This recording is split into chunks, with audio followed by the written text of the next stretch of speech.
So hi Thomas, how are you doing? Fine, thank you. Thank you for inviting me. Well, it's fine actually, we're in London, so and you spoke this morning at a conference there, so I'll ask you in a minute how that went. So I'm very glad to spend a few minutes with Thomas Halskov, so I'm trying my best Danish there, Head of Social Media at Danske Bank, so that's your responsibility. So could you please tell us more about your strategy, why Danske Bank is there, and how it helps you in a context where there's the crisis and the reputations are damaged or in the banking industry. So how do you use social media at Danske? I think our approach to social media has been quite different than many other companies.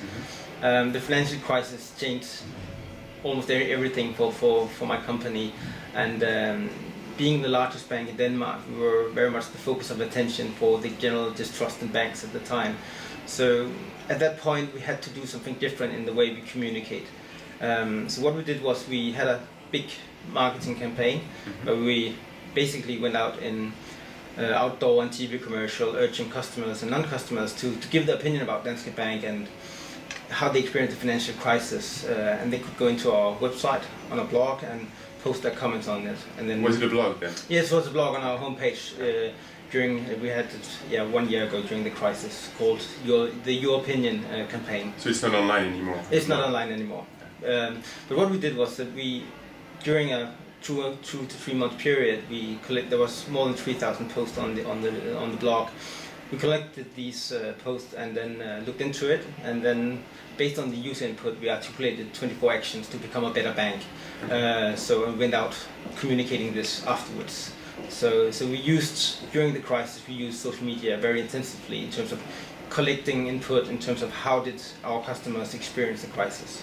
How could we improve as a bank? So it was very useful to us. Based on customer feedback, so any input, yeah. Yeah. So what was next then? You came up with those 24 points, yeah? Yeah. And what's next? How many of those points have you implemented, or? I think almost every point of them. So on our homepage today, you can see how much of these 24 actions we have implemented in our business. So you can say you use the user input to kind of articulate our focus and prioritize your effort as well. Exactly. So that's great. Yeah, it's one thing to listen, yeah. And it's another thing to act on the data you collected. Yeah. So that's a very good case. So you can say that this was the first time Danske Bank we've done some work with social media before, but this was the first time we did something as big as this was. Sure, that's great. Congratulations.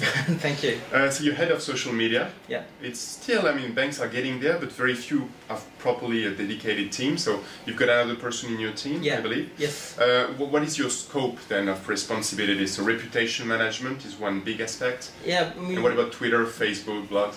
Yeah, we have many roles. I think our primary challenge has been to how you should integrate social media into our business. Mm-hmm. It's one thing to use social media in a campaign perspective and during a campaign, but how do you move on beyond that and integrate social media so you can have an active presence? And sure. So my team is very much focused on securing the bank an active presence. So much of our work is on monitoring online conversation, participating when anyone is talking about Danske Bank or products, services, mm-hmm. Go out and make outreach on Facebook or Twitter and talking to customers. You would reach out yourself and your team would do that? Yes, we do. Or someone from the organization. We work out with different spokespersons, okay. So they can go out and answer questions if someone has a question for the bank. And you've got entry points within the organization to speed things up and to respond quite quickly to the people on Twitter and Facebook? Yes, we have. The way we organize, we sit within corporate communications, mm-hmm. And I think that's a privilege because we're used to dealing with press when the press calls and stuff like mm-hmm. that. So it's kind of the same thing. So people in the organization you have to talk to in terms of, okay, there's this question, how do we respond to that? Okay. And then you dispatch potentially exactly. The questions. Yeah. What about customer support? We do customer support as well. It's on our Facebook page. There's also customers writing questions and talking about their experiences, and so we have people answering questions there. It's something we do together with our customer care team. Okay. So you involve, of course, your colleagues from the customer. Of course, there are many banking questions that we don't know nothing about. So we have the customer care team helping us out. Was it part of your responsibilities to evangelize internally and educate people about social media within the organization? Yeah, you can say that. It's that's usually a key blockers. People don't really know what it is. And it they don't is. know how I mean, to I think act. you have to kind of.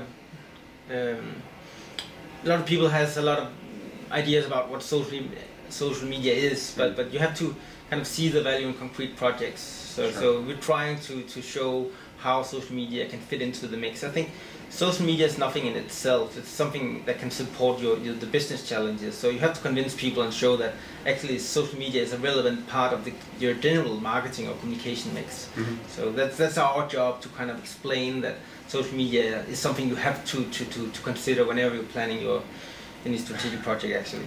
Exactly, yeah. So you've got the support from the senior management, or yes. they understand, what you're talking about, yeah? Yes, absolutely. What are your what's success, for your team? What are the key measurements? Is it brand perception? Is it a share of voice online? Is it sentiment, more positive things about the company? Yeah, it is the mix of them. It's a mix of these things you're saying. Social media, for me, it's about building relations and securing that you can talk to the bank online as well and to reach out. So we have a lot of different KPIs kind of addressing that. Okay. But we're still struggling to find out the right KPI structure and how we should develop our measurement system. I think there's a lot of companies struggle with that, and we do that too. Yeah, especially in banking and finance, that's yes, exactly. More complicated. Yeah. I know you're very busy, so one of the last questions. So social media like Twitter, Facebook, blogs, where do you see the opportunity, or in Scandinavia, or is there any favorite channels among those channels, or for Danske Bank? I don't know, it's not so much about challenge. I think too often when you talk about social media, you end up in discussing the right channels. Yeah, correct, Instead of, I think it's more important to talk about from project to project, how can social media add value. One example is, in the Danske Bank we have a lot of focus on financial literacy as a part of our CSR communication. One thing we've done is we have a project called Mind Your Money that is targeted towards young people between 18 and 28, because we know that financial literacy should be improved in this group. There's a lot of young people that should know a little bit more about personal finance issues. So what we have done is we have a Facebook group called Mind Your Money, where we have 4 young people. That's Mind Your Money, or that's the Danish equivalent? No, it's called Mind Your Money on Facebook actually, the English title. But what we've done is we've recruited 4 young advisors from the branches. Okay. So they're between 21 and 28, and so they know a lot about banking and personal finance, but they're young people as well. So they can connect. So they can connect better. So on this Facebook page, if you have any questions about how to choose a proper loan or anything like that, then you can ask these 4 young advisors questions on Facebook. Okay. And they talk about financial literacy issues. So and that's a great initiative. I think it's a good way. Campaign, or is it like in the long term? That's a long term. It's a commitment to be there, and so this, this is a good example on working kind of what you call distributors or my English responsibilities. So we are training these 4 young people to use this channel, and we're of course supervising and helping them out, but they own this Facebook page, and they are the guys who have the dialogue with young people on Facebook. So that's great, a great initiative. Yeah, I think so.